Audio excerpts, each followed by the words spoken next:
Red Bull. All right, well, hello everybody. Hi, welcome to our panel. Thank you for coming. We can make some noise and clap and stuff if you want. Yeah, I like that. That's good. I love this crowd. I mean, I guess you guys are into ROM hacks and stuff, right? Well, this is about the future of ROM hacking and kind of taking a look at where we are right now with some of the tools and tech that we have to turn old games into brand new fun experiences, and then talk a little bit about what the future might have in store for us and the kinds of things that we'd like to do and grow and develop as a ROM hacking community. And I know there's a lot of people specifically for Super Mario World, but we're focused on any and all kind of hacks and modifications of games. Mario World being the most popular one right now. We are a set of I've made some levels. I'll let everybody introduce themselves. I'm Glitch Cat. Hi, I make levels and stuff. And I'm DD the Fourth, and I specialize in reverse engineering and assembly coding. I made the recent SMB2 editor, and working on some new ones. I'm Jacku. That's all. He really just sells herself right there with just the name. Yeah. Okay. I'm Test Runner. I'm the lead developer for Korean Time Randomizer, and I also work a lot with Super Metroid hacking and make various tools for that as well.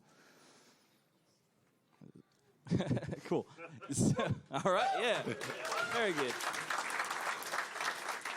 Well, this is a really cool thing. This is a really popular thing. I mean, there's so many people. I've just seen you guys right now. There's so many people that are involved with this. So I'm assuming that you all have a basic level of familiarity with how this kind of stuff works, and you get the patch file, which is like the code that modifies the game, and you apply that patch to your ROM, and then it becomes a new version of the game. A lot of people are making really, really incredible stuff right now, and I see a couple of them in the audience. You are also going to see some cool hacks a little bit later in the marathon.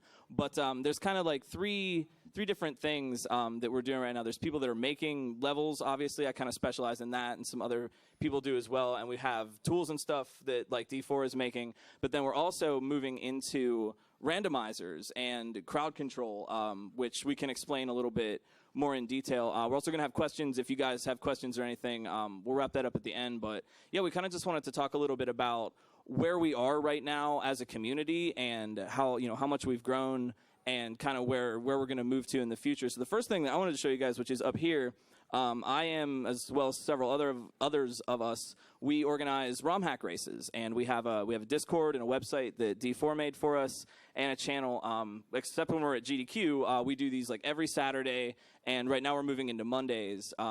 So this is also, I want to give you guys in the audience a chance to sort of know where you could jump in with this kind of stuff, and if you're interested in playing or making or learning, to kind of give you guys an idea of like what where you might like to get involved with this. So the first thing, of course, would be if you're into Super Mario World or other ROM hacks. We do Mario 3, and we've been moving to Yoshi's Island as well, some levels from Carl and friends. If you're interested in playing this kind of stuff or just like learning more about it, we have ROM hack races here, and we have a Discord with just tons of information. Yeah, we also, I don't know, we want to talk about crowd control a little bit, because we've got games, we got people that make levels, we've got people that race levels that might be any of you, and then we've got people that make tools. So D4, for example, has made the completely new editor for Super Mario Brothers 2, and has been making a lot of custom stuff. Do you want to like explain some of the custom stuff that you've made? You've made some stuff even this week too, just kind of sitting in the room. Yes, I've been doing a lot of stuff lately with taking requests, so I make new sprites and code and stuff for Super Mario World, and getting into maybe even Super Mario Brothers 3 and Yoshi's Island and some other stuff, and doing some stuff with procedurally generated crowd control levels where maybe people can donate bits to make somebody do a midair in the middle of the level.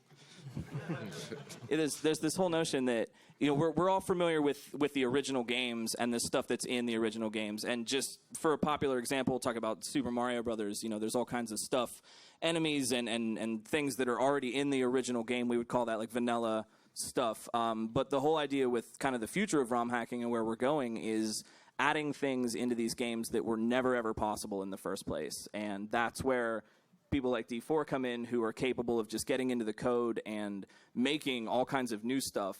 For example, you might be familiar with Motor Skills, the patch in Super Mario World where, unlike the regular game, you can switch between regular jump and spin jump in the air, and that allows for all kinds of different gameplay possibilities. There's a lot of people right now who are making utterly different physics systems. You can have the flood from Mario Sunshine in Mario World and float yourself, or change the physics and have moon physics. So it's a really exciting time to be a player, right? And if you're familiar with the original games, there's a lot for players to grab onto because it's a chance to kind of express your skills in a whole other way, you know, in ways that the original game wouldn't have even allowed you to express that, because you can make these harder situations and come up with even more custom stuff for it. What was some of the stuff you've been working on?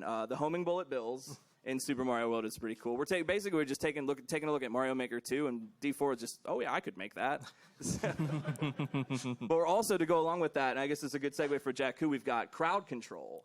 And if you don't know about it, I'll let the man explain. Crowd control takes, you know, ROMhacks and just ROMs in general and puts on a whole new level that allows your Twitch viewers to interact with the game in a way, to send you power-ups or, you know, take away power-ups and do evil things to you.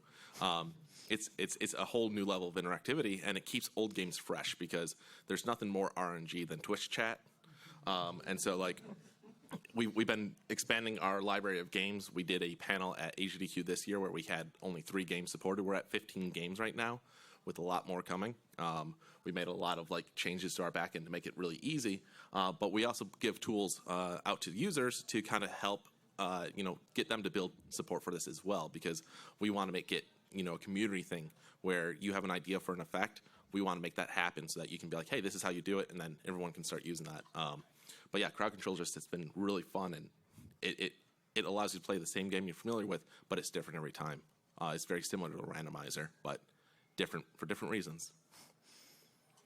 Yeah, really good tool for streamers to interact. You touched on having people actually come in, because these games that you put in for crowd control, they need to be coded, right? Can you talk a little bit about the process of getting a game ready for crowd control and kind of what the people that you're working with in the community are doing? Because the whole idea here is that I want to give you all a chance to see maybe where you would like to fit in with this kind of thing. And if romhacking or modifying games like this sounds interesting, there's all kinds of stuff that you could do. And depending on what you like to do, if you like to play, you can play. If you like to design levels, there's new tools to design with. And if you'd like to code, kind of, yeah.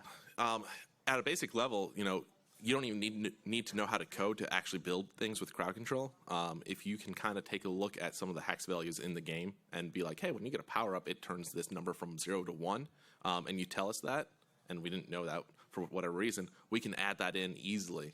So it's really just knowing kind of the basics of how some of these games work. But we have an SDK, and we have a Discord that's really full of all sorts of information to get you started. And so, we've had a few people that are just really interested in expanding their knowledge and getting a game that they like. So Ninja Gaiden, we had somebody that was just like, hey, I really want Ninja Gaiden to have crowd control. And it doesn't have it yet, but they didn't know anything about coding. And within 3 days, they had a whole bunch of effects that they showed us off. And they went from knowing nothing to knowing a whole lot about Ninja Gaiden. So it's really easy to get started. But like I said, we have our Discord, which you can find at discord.warp.world. Yeah. Yeah. Yeah. And then we got Test Runner. You've made the Ocarina of Time randomizer. Is that correct? Yeah, yes. this was me. I hope I was informed correctly. Yeah, it's this big open source project, so there's a lot of people involved with it. But it's really because it's this huge project and there's a lot of different elements to it. There's parts where it's just there's the logic behind all of the what you can do in the game. There's people make various hey, I want to have this change to the game, have a new mechanic in the game, like a cosmetic feature or something like that, or maybe a new mechanical feature.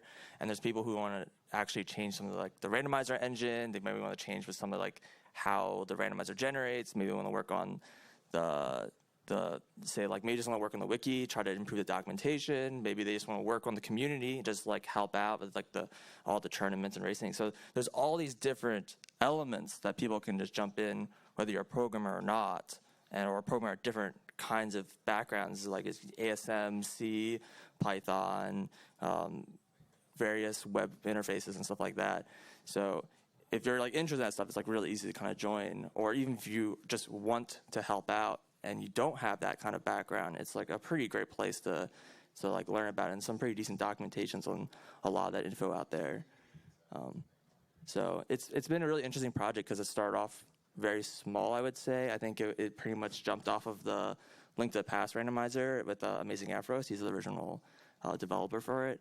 And it just the support from the community, just having everyone want to be involved and doing something, just made it to what it is today.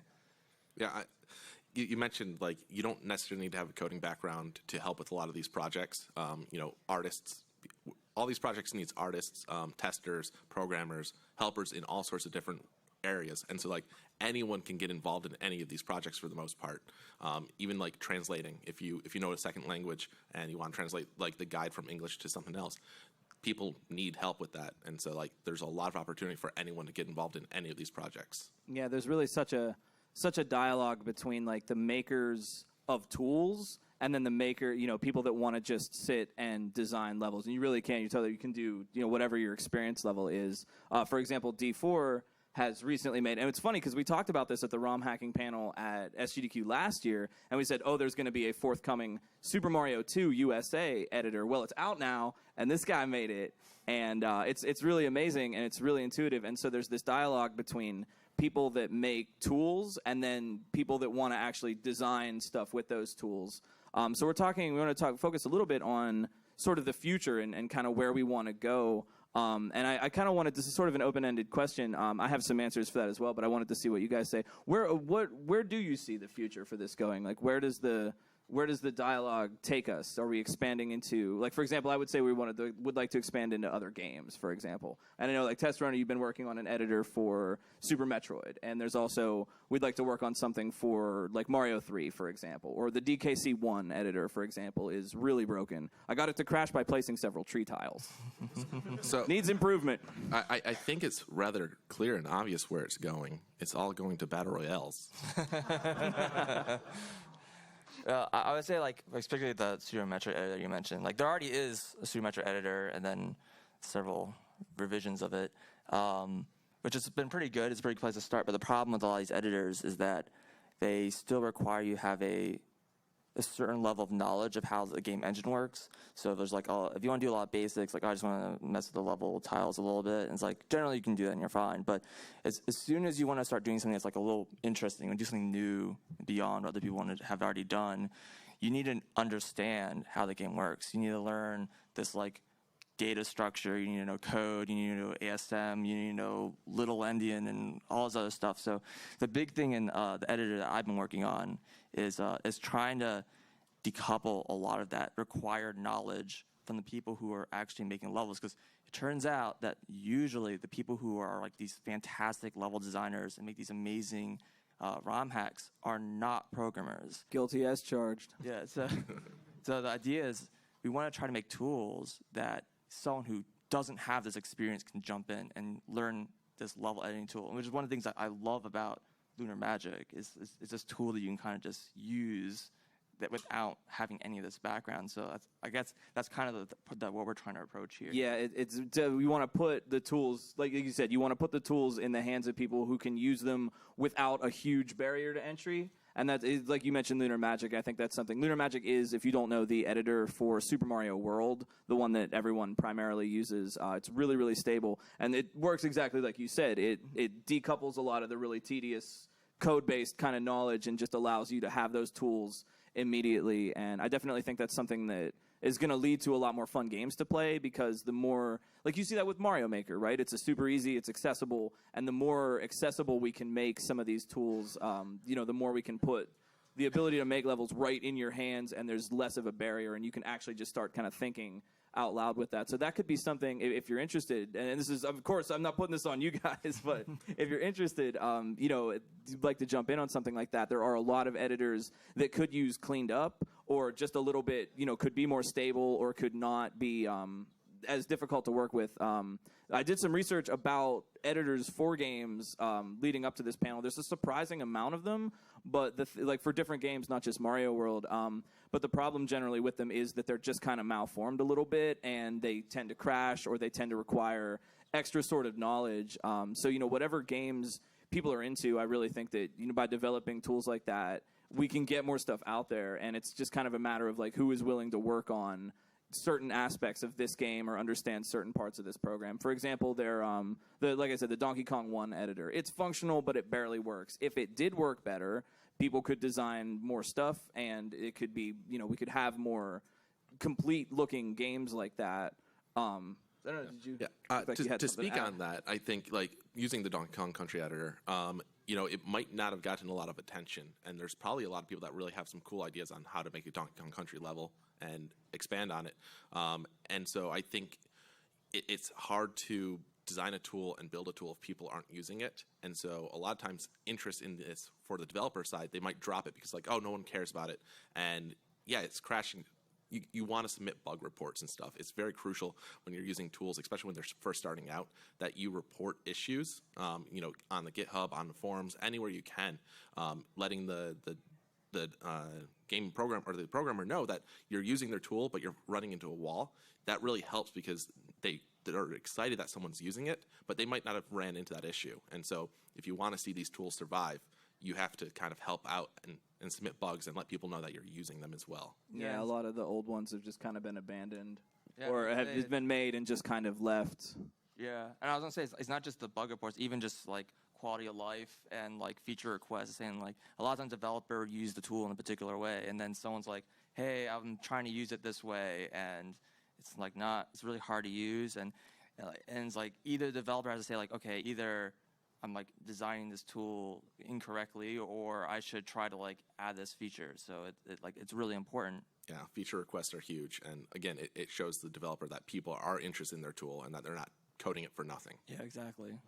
A lot of projects die because people think no one's using it, but people are using it and they're talking about it in private among their groups like, oh, it sucks, it doesn't work, and that doesn't do any good for anyone.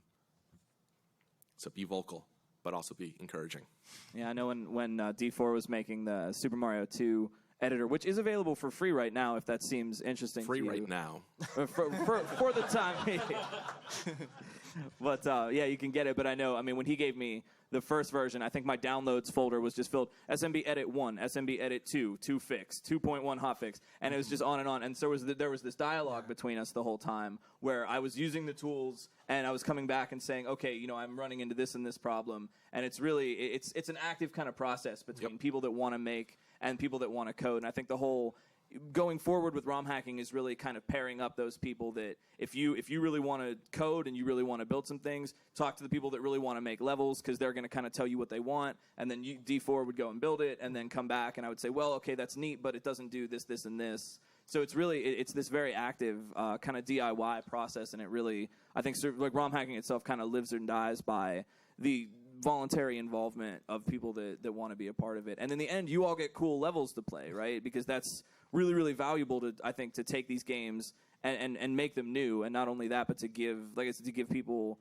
who are really skilled the chance to express those skills in a way that just isn't possible in the original game. I mean, you can play Super Mario really, really well, but there's just certain situations that you can't have. So it's like, it's valuable because we get to push that skill ceiling a little bit and we get to kind of reinvent some of these games. And again, through crowd control as well, you get a whole fresh experience. I think it's really, as these games get more and more optimized, which is great, but there's kind of less room, there's less territory to conquer, and don't we all like routing and glitch hunting and all of that stuff? So let's get some new stuff out there so that we can kind of have that same fun again and we can route a whole new. For example, we were just talking about it earlier, Super Mario 64 has been kind of having a really big renaissance with hacking lately, and there's been some coming out.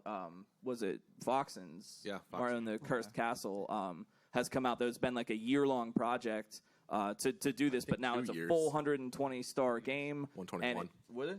120. Oh, okay. You put the extra one in. You put an extra one in, yeah. It took 2 years to figure out the technology to add one more star.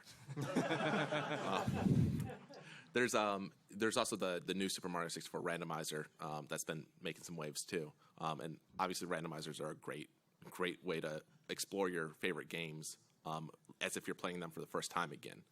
Some randomizers obviously are a little bit more randomized. Like Super Mario 64, all the exits are randomized as well, or entrances and exits.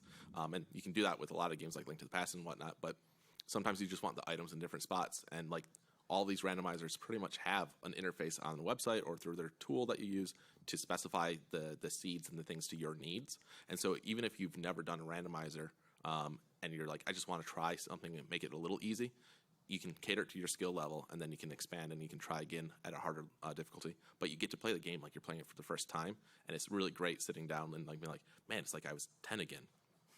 Yeah, Yeah, and speaking on the randomizers, I've actually, one of my new projects is based off of the Mario 2 editor. I've started working on a Mario 2 randomizer with crowd control support to expand that and, add another game into the mix. Yeah. Yeah. So the whole thing really, all of the goal here is really just to connect, makers and players. Like, what is going to be the future of ROM hacking? Is you guys get more fun games to play, and we get to connect, makers and creators with that.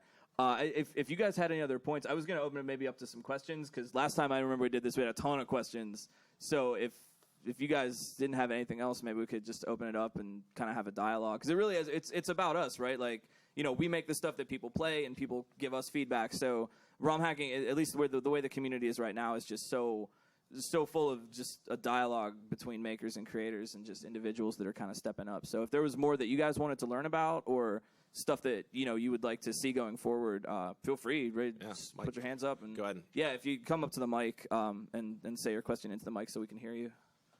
So, apologies if this is kind of like a sensitive question and you don't want to answer in a venue that's recorded, but what's kind of the legal status of ROM hacking? I know that a lot of communities that do cheat-like things will develop or will release just kind of like packages that add on top of games. Yeah, that's what we're doing. It's essentially like the Game Genie, where we're not, us through ROM hack races, when we do the races every week and stuff, we don't distribute the ROMs. That's on you to rip it, with the device or get it however you do. But we distribute patch files, which is just code that will modify your existing ROM and turn it into a new thing. So it doesn't contain any of the assets that the game had, and it's just a program for modifying an original file. So that's how we keep that on the up and up. Yeah, and for Ocarina of Time, because of there's a lot of like patching formats like this already, but a lot of them are usually they like compare the bytes and see how the bytes change, and like because Ocarina of Time actually has like a file structure, if you like move a file, then all the bytes change. So there's a concern that you would like start maybe you're making a really small change that might start including the entire file, right?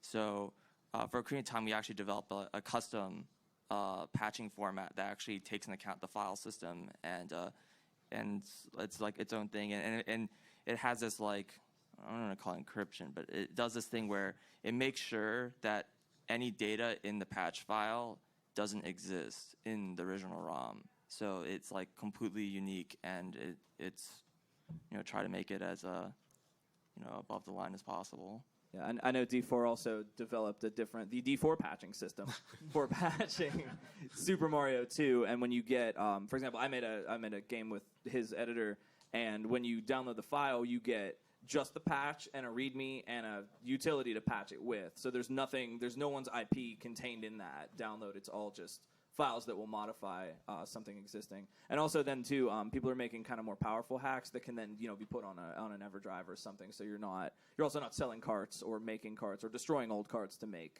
kind of homebrew copies. Cool. Thanks. Yeah. Anybody else have any questions? I think they're all waiting. You're so polite. I respect. Sorry, I was curious. Somebody with a math background, like, if you're tackling these randomizers, some of the games like Super Metroid have a fairly complex dependency in terms of item placement and whatnot. So I was curious what your process is for kind of getting a comprehensive understanding of what those dependencies are, so that when you do choose some random permutation, you actually get a feasible randomizer. I guess this is in my court now. Yeah, that's you. I mean, a few months ago, I actually had a pretty extensive talk on this, but there's a number of ways to approach this kind of problem. A common one, like say in like Super Metroid and a lot of other games that have relatively small worlds and small number of item dependencies.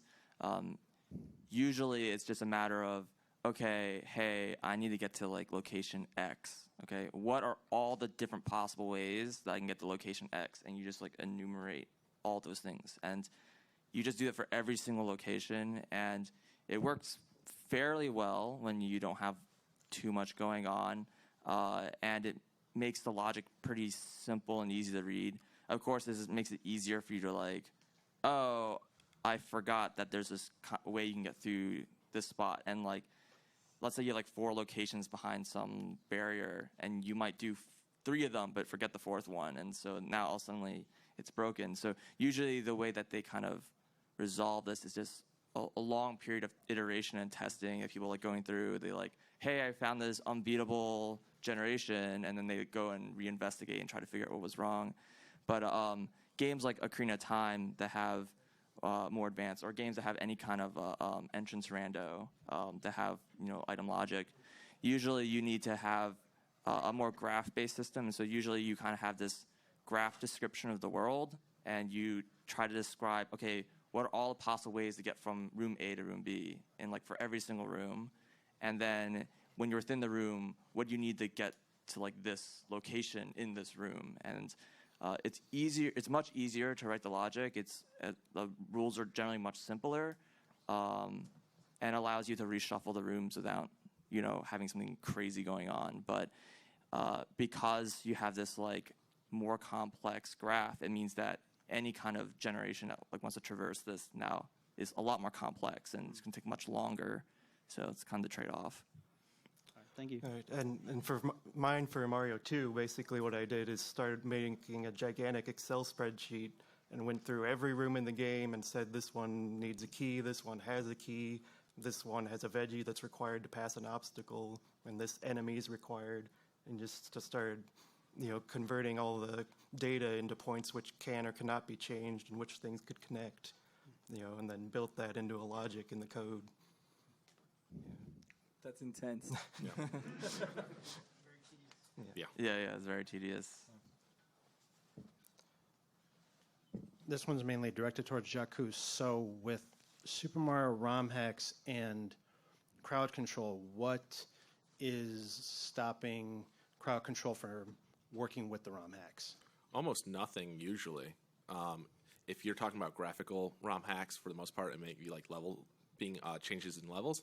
The memory values for power-ups and everything is almost always going to be there. And so users are actually able to just load that ROM after loading a normal Super Mario World ROM and test it out themselves. And it should work in most cases. Super Mario Bros. 3, a lot of that stuff will just work right off the bat. But we're not able to test every single ROM hack. And so if a user comes to our Discord or our forum and is like, I tried, Dram World 2, and it works, then we're like, okay, cool. We can put it on the list of, like, this works. But Dram World 2 is not going to work. But the idea is, like, yeah, if we get the community to try things, because we are a small team, we can't test every single ROM hack.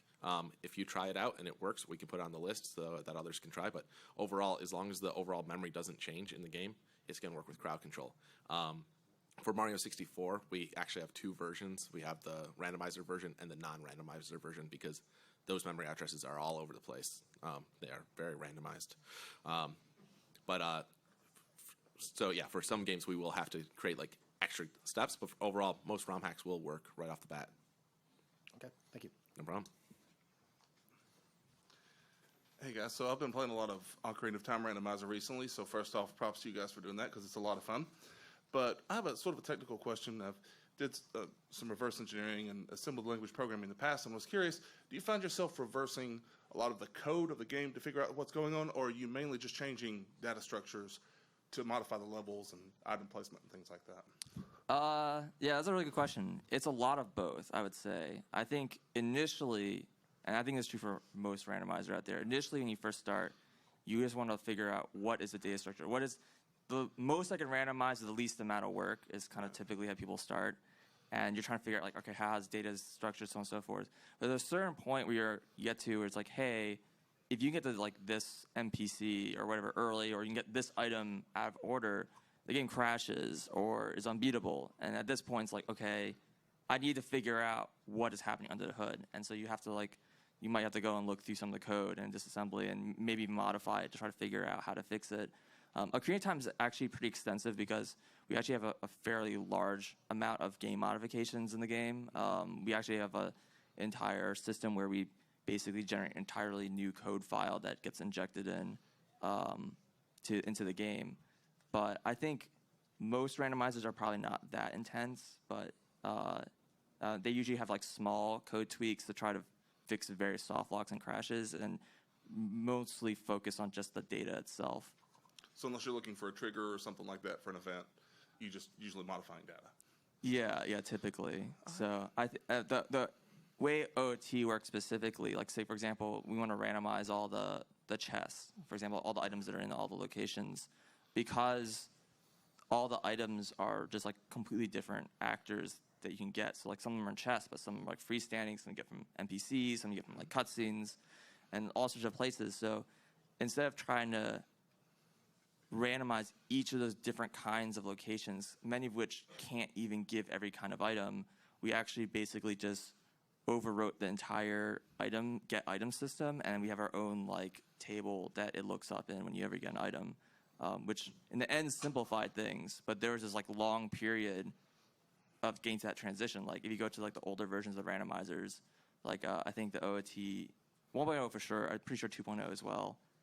It didn't have any of that system. You just modified the chests, and there's just some things you couldn't modify. It's like, hey, modifying this is too hard, so we're not going to randomize, say, the freestanding heart pieces. It's just going to be chests and stuff like that. And I think as the game develops, you're able to find new ways to change more kinds of things, and it's just this infinite growth, I guess. Interesting, thank you. Oh, and I was going to add, for my SMB2 randomizer, an example where you do have to do code changes is originally when I set it up so any door could hook up to any other door, discovered that if you travel from, say, World 1 to World 4, the game wouldn't reload the proper graphics or enemy sets or anything for the new world because it assumes you're always progressing to the same world. So I actually had to rewrite part of the game engine there to automatically reload all the graphics sets and everything for the new world so you could connect any two rooms properly. Yeah. OOT has got like a number of things like that, especially in the entrance render that was added in. Like there's certain areas that have like certain like fog properties, and you go from like one area to an area that's not supposed to be connected to. The graphics get completely messed up and you can't see anything. So there was like had to change some of like the room load stuff in order to make it actually you actually see when you go to the next room and stuff like that. Because the programmers never intended that kind of change. Exactly. Right. Exactly. Yeah. Excellent. All right. Thank you. Yeah, there's a lot of unintended things that happen when you just completely bend these games out of shape. I mean, we're to the point now where instead of just rearranging content, we can really just hurt them. Right. Exactly. Mess it all up. All right. Yeah. Does anybody else have any other questions? There other things that we could talk about, but I wanted to make sure, because last time we had a ton of questions. I wanted to make sure we have time for that. So excited. Here you go. My question is for D to the fourth. If I wanted to support your endeavors or see the things that you've been working on, do you have like a YouTube or a Patreon or something? Like if I wanted to... Yeah, so I do actually have a Patreon. It's just patreon.com/D to the fourth. And yeah, I've been setting it up. Is that 4TH or is that FOURT?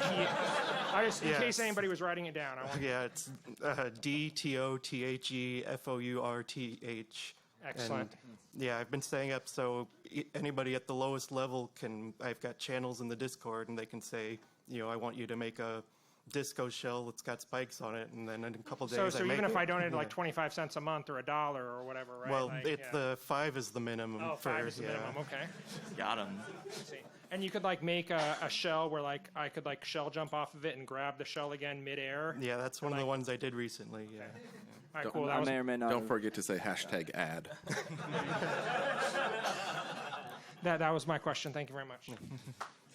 I wanted to actually give you some shout outs real quick too, because this is aside from making other levels and making codes and changing games, custom music for Romhacks is really, really great. And it's the kind of thing where, and this is a good segue, you guys are going to get to see a bit of this at the blind Romhack race that is going to be here at the marathon on Thursday. And the really cool thing about that is it's not only just us getting up there and playing these crazy levels, but it's been this huge community effort, not only to make the levels and design the obstacles, but also to make music and to test and make extra custom stuff, which I swear I don't know what it is. But it's there's so many people working behind the scenes to do this, and oftentimes I think people only recognize maybe just the person that designed the levels or just the person that plays the game, when there's a lot of people back there really working on stuff. So I appreciate the, celebrating that a little bit. It's a community, it's family.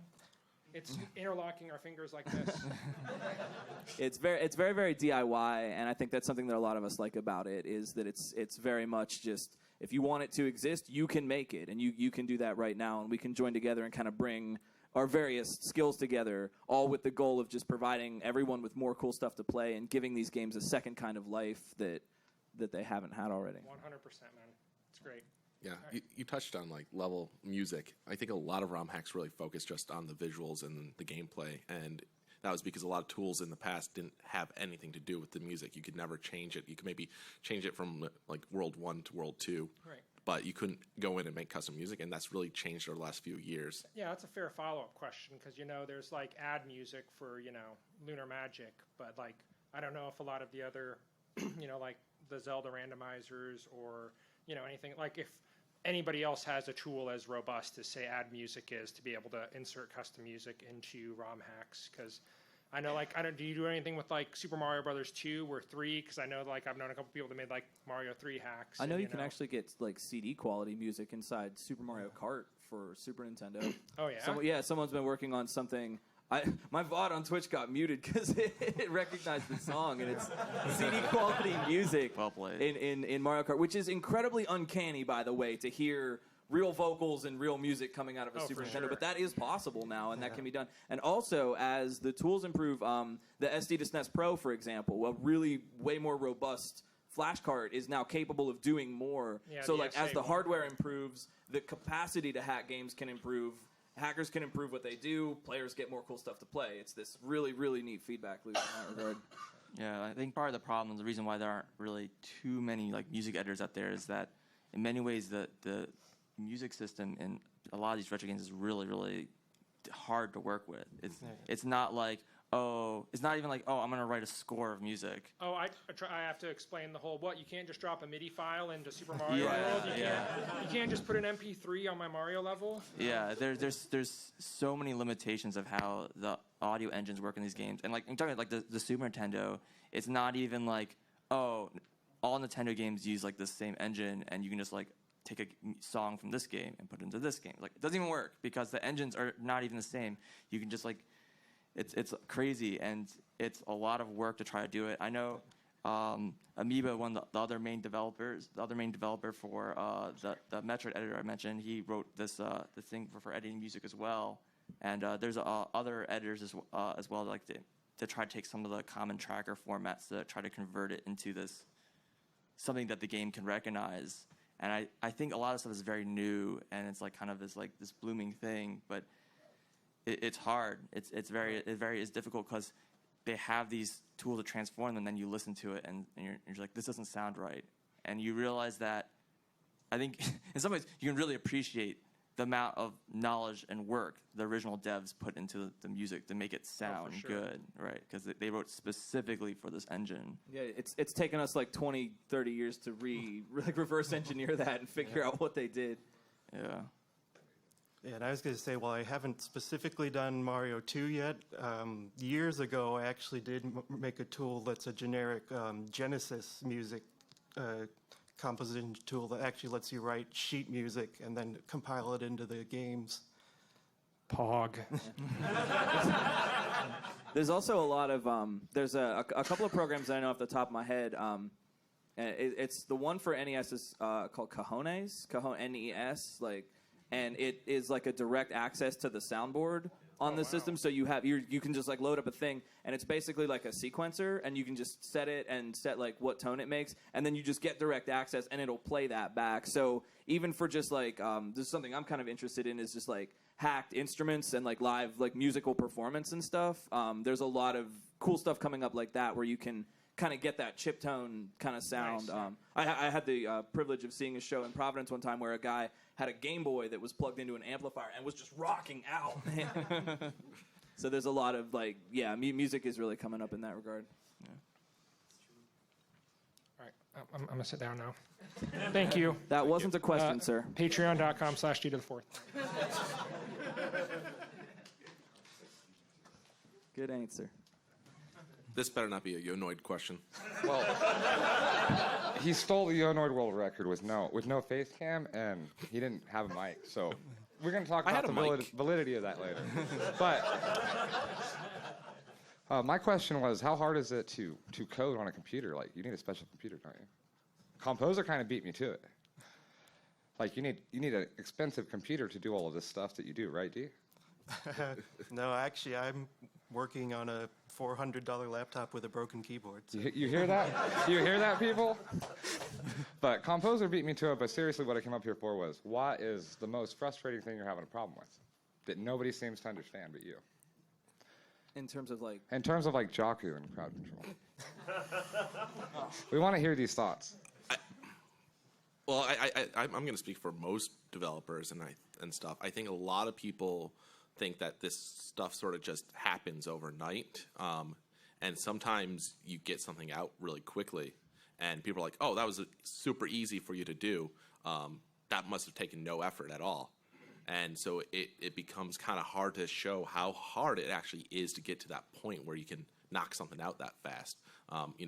You're able to do some really cool assembly stuff really quickly, but that was probably years and years of learning and figuring that out on your own to get to that point where you can do something so quick.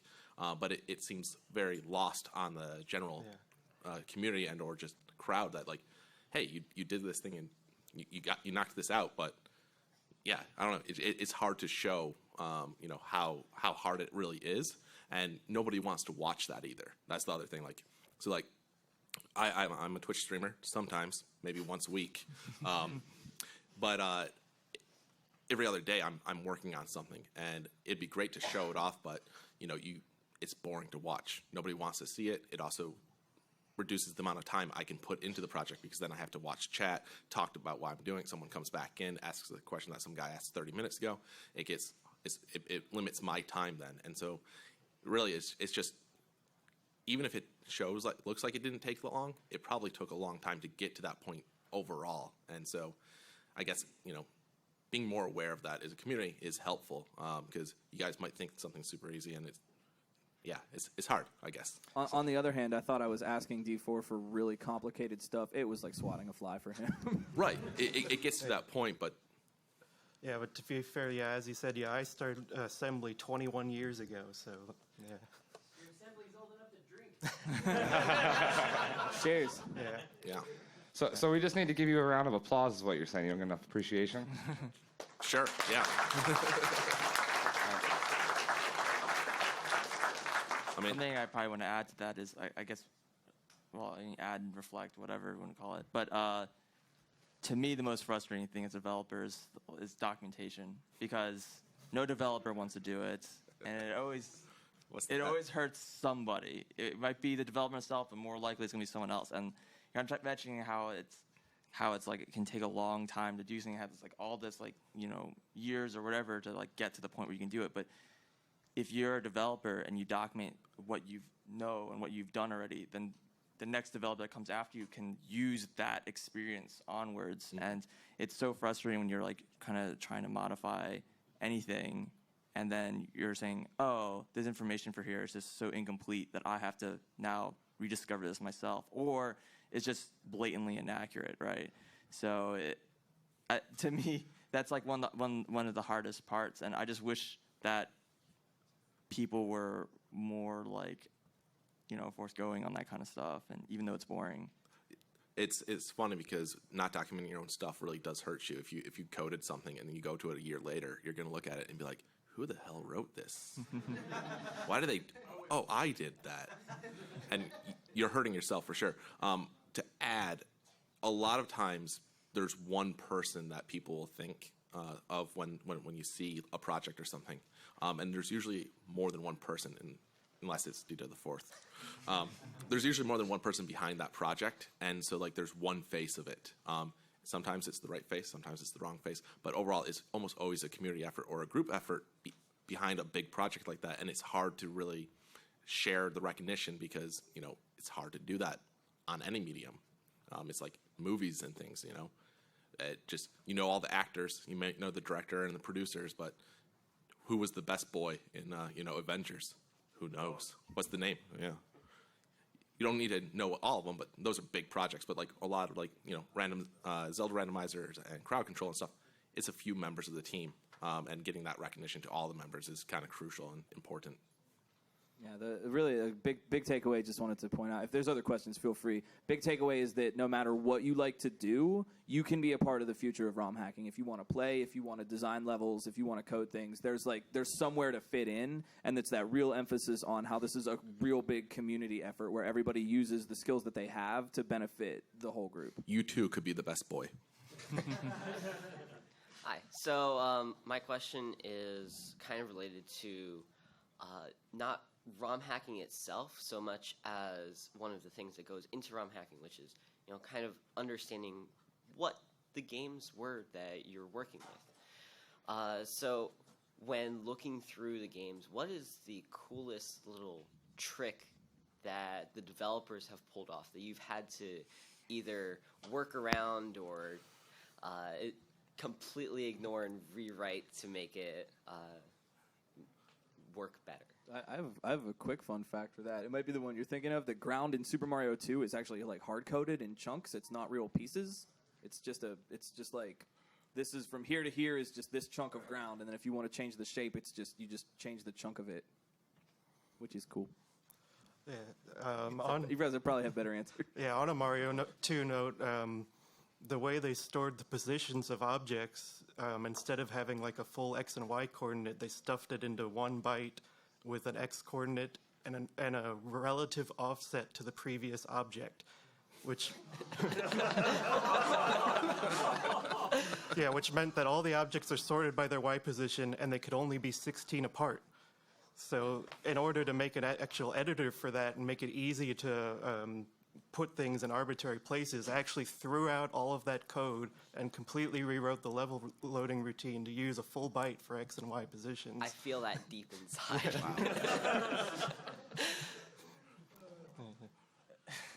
I don't know how to top that.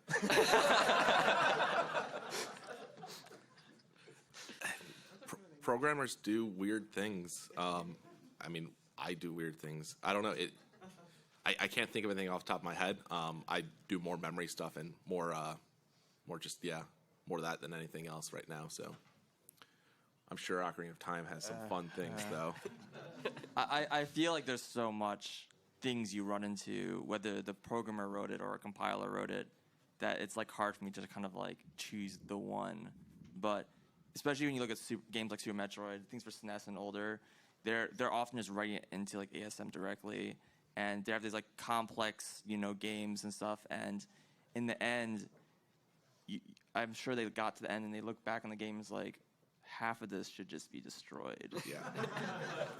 But it's like, I mean, in like Super Metroid, for example, there's like, they have these like objects that can like, that were added in that could like copy the effects of other objects. So you can have something cover multiple blocks by copying things next to it. But then later on, they added just level data to the exact same thing. And so you can look at the level and say like, oh yeah, this level is made later in the game because it uses like the newer thing. And they never like went back and removed the old thing. You kind of see that stuff all over the place in Super Metroid, where there's just like multiple things that do the same thing, and some of them are much more elegant than other ones. Yeah. I just remembered some stuff. Here we go. Mega Man for the NES, there were 6 of them. And so you would think that it'd be fairly simple, fairly common between the versions, except for Mega Man 1. Throw that one out the window. But when we were doing crowd control for Mega Man 2, 3, and 4, we noticed that like defeating the enemy and having the weapon was assigned to the same address and byte most of the time. But on Mega Man 3, it changed so that they were separate, and then Mega Man 4, they went back to it, and then Mega Man X, it was the same, and then Mega Man 8, it was separate. And it was like they just kept flip-flopping between them, and it makes it really difficult to add a boss back, but also let you keep the weapon or force a weapon on you and not also kill that boss at the same time. And like I understand, like back in the day, they never thought, oh, well, you have to have the weapon if you killed him. They would have never expected people to bring that boss back to the life. But the fact that they flip-flop between them almost consistently on each version was very odd. So Mega Man, who knew? Yeah, some of these explorations can really have good ramifications for just players in speedrunning too, because by getting into the code and finding weird inconsistencies like that, we might find some kind of exploit that wasn't possible to find through gameplay, that we had to actually take a look at the code for that. Off the top of my head, I can't think of anything that's come from Romhacking specifically that's informed the speedrun for the vanilla game, but it's out there. And especially with, for example, like SMB2, we now can make like practice chambers for speedrunning if you want. You know, you could just make practice carts out of that and get into the code and kind of take a look at that. So it's super helpful even if you don't like want to do ROM hacking necessarily, but this kind of exploration is really valuable for the future of speedrunning to get deeper and deeper into the code and find more and more time saves. Yeah, I can definitely say Super Metroid and Ocarina of Time have a lot of those kind of things. I mean, like with Super Metroid, there's like all the stuff with actually I don't know what specific flavor of space-time murder beam this is, but there's a lot of glitches that will just corrupt large amounts of the level data, and 99% of the time that just crashes the game. And so it wasn't really until people were like, all right, let's try to like actually visualize and figure out how this is corrupting the data and actually like see what is the level after we do this trick. And it requires like an understanding of like what the level data even means. And when they start to, like exploring that, they're able to like really just destroy the game when they start using that kind of stuff. And at Ocarina of Time, sometimes it's just like really like minor stuff because that game has got a huge like group of people like looking into glitches and mechanics. But like even recently, there's like a I guess a feature or whatever added to the dev build of the randomizer where someone was trying to like reduce the amount of randomness in the randomizer, which seems kind of like, wait, what? But it's important for races when you talk about things that are just like you know, in Link to the Past, they have like the digging game. It's like you don't want someone to lose like 20 seconds because of just complete luck. Yeah. But in like someone was looking to like let's say the fishing game, and I've talked to like a lot of people, and people have all these like various strategies. Like, oh, if you do this, the fish like will like grab faster, and this way will cause it to like get so on and so forth. And we looked into it. It's like actually there's just a lot of just straight luck, and most of those things were just not true. And one of the contributors was like looking into the actual code that went into that like that whole mini game, and so was able to like kind of narrow a lot of those mechanics that no one really ever understood. All those games are 50-50. It either happens or it doesn't. Thank you. Thank you. Really. I think we might have time for one. No more? Oh, well, sorry. If there's more, just I don't know. You can check us out. We, if you want to get involved with this, I hope this has been enlightening. If you want to get involved with this, we have the website romhackraces.live. That has an invite to the Discord as well. It's primarily Super Mario World right now, but we are trying to expand into any and all games that we can. There's lots and lots of ways to get involved. If you guys want to talk more about this, please feel free to talk to me or anybody. Well, I can't speak. I don't know. I'm not going to sign you guys up to. Good luck. But really, talk to us. We're really open in community, and you know, you guys can help us make the future. I hope this has been enlightening. Thanks for coming to our panel. Really appreciate it.